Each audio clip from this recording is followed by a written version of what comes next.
Menteri Luar Negeri Iran Abbas Araghchi mengaku siap perang darat dengan Amerika Serikat dan Israel. Iran bahkan menyebut invasi darat akan menjadi bencana besar bagi Amerika Serikat.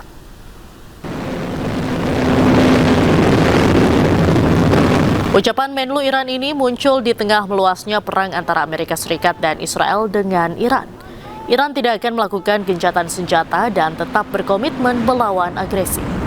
Sementara itu, media pemerintah Iran menyebut korban tewas di negaranya.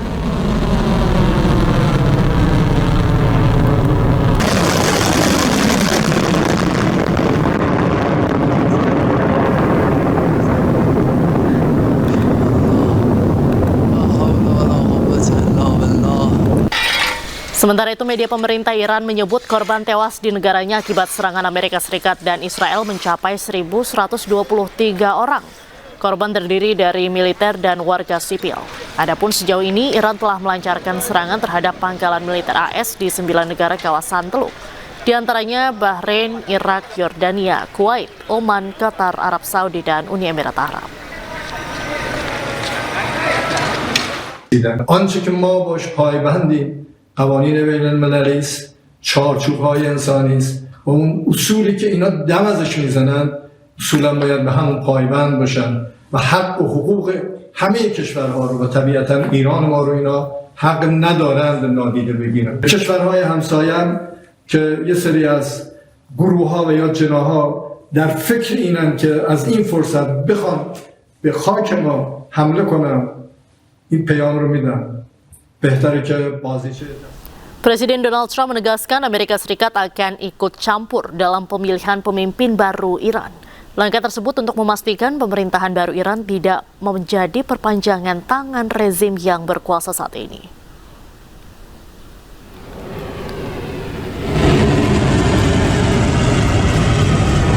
Presiden Amerika Serikat Donald Trump menyatakan tidak tertarik bernegosiasi dengan Iran terkait konflik yang sedang berlangsung.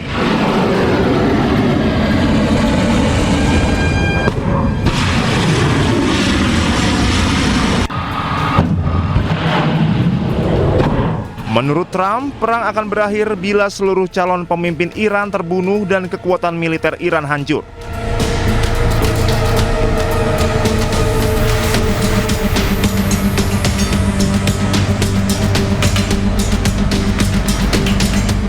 Selain itu, Amerika Serikat akan ikut campur dalam pemilihan pemimpin baru Iran jika terjadi perubahan kekuasaan di negara tersebut.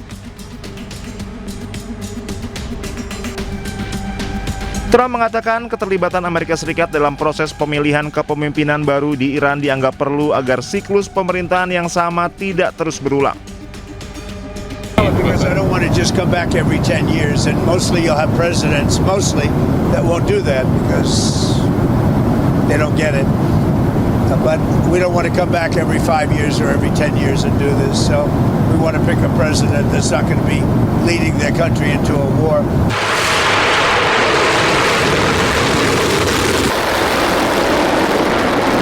Sementara Garda Revolusi Iran meluncurkan gelombang rudal ke-26 dalam operasi True Promise 4. Operasi tersebut melibatkan serangan gabungan drone dan rudal yang menargetkan lokasi-lokasi di seluruh Israel.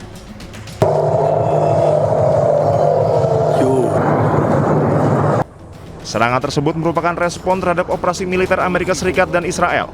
تسلیحات هم در راهبرد هم در تاکتیک ابتکار عمل ذراتخانه موشک‌های سنگین، بالستیک، کروز، انواع پهباد و شناورهای تهاجمی متناسب با یک جنگ گسترده، یک جنگ تمام عیار، یک جنگ طولانی تامین شده. نیروهای مسلح توانمند ما مقتدر جمهوری اسلامی حداقل برای یک جنگ تمام عیار 6 ماهه پر شدت با همین ریتم فعلی آمادگی کامل دارن. موشک‌هایی که تا کنون ما استفاده کردیم عمدتاً مربوط به نسل‌های اول و دوم هست، عمدتاً تولید سالهای 91 و 2 و 3 هست و در 10 سال اخیر آنچه که تولید شده ما اصلا استفاده نکردیم در شرایطی که تولید در سالهای اخیر چند برابر شده. در فاصله بین جنگ 12 روزه و جنگ رمضان به اندازه چند سال موشک تولید شد.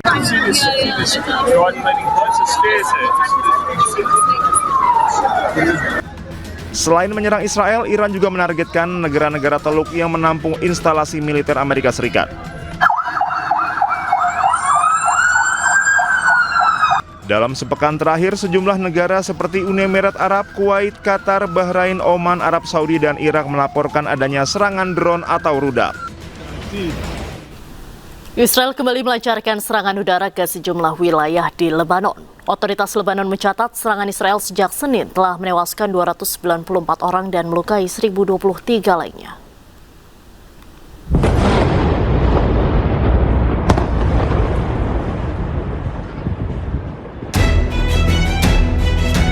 Militer Israel kembali melancarkan serangan udara besar-besaran ke sejumlah wilayah di Lebanon.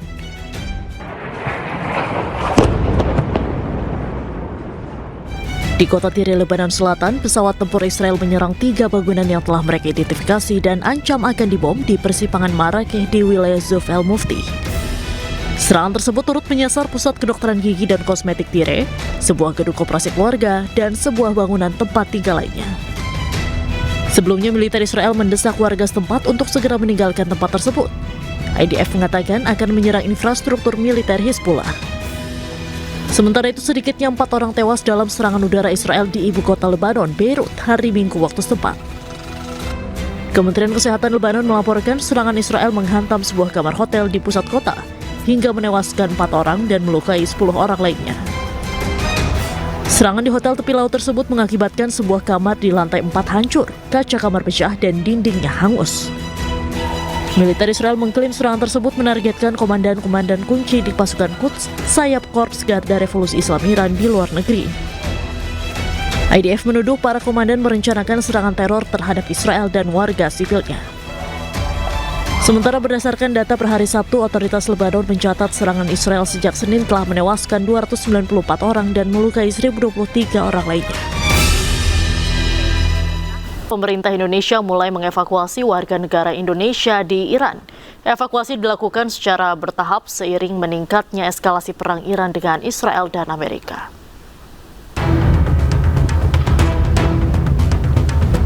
Evakuasi dilakukan bertahap sambil mencermati eskalasi ketegangan di Iran. Sementara itu, jalur evakuasi selanjutnya masih akan disesuaikan dengan kondisi di lapangan dan ditentukan oleh KBRI Teheran dan Azerbaijan.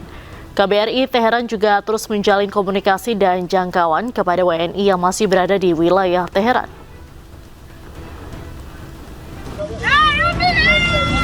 Evakuasi WNI di Iran akan dimulai secara bertahap hari ini dan tahap pertama ini akan melalui Azerbaijan, tapi mungkin ini untuk jalur-jalur evakuasi ini akan dilihat sesuai kondisi real di lapangan dan ini akan ditentukan oleh teman-teman di perwakilan kita di KBRI Tehran dan KBRI Azerbaijan. Untuk rencana evakuasi selanjutnya akan diputuskan oleh pemerintah RI setelah melalui berbagai pertimbangan keamanan yang paling update dan aspek-aspek lainnya.